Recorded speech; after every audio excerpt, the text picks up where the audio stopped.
அவனுக்கு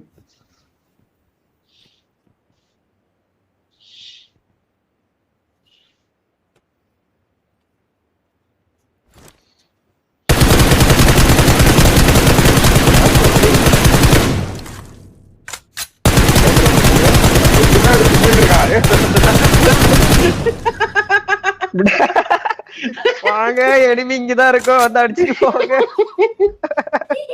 ஹெட்போன் வேற ஆஃப் பண்ணிட்டு சூச்சுக்கு போயிட்டு இருந்தேன்டா. இதுல என்ன தெரியுமா, ஒரு 80 புல்லட் காலி. அப்படியா? ஆமா 80 புல்லட். புடா ஏன் புடா எப்படி உனக்கு தெரியுது இங்க ஷூட்டிங் பண்ணிட்டு இருக்குன்னு? போடி போடி. நீ என்ன பண்ணுவ? டேய் இதுல வேற அவன் டோலிட்ட இது பண்ணுண்டா, பெர்ஃபார்மன்ஸ் பண்றதுக்காக வெயிட் பண்றான்டா, தெரியுதா இல்லையா? நம்ம 2 பேரும் அடிச்சு அதனாலே பயமா இருக்கு. அந்த அர்ஜுனே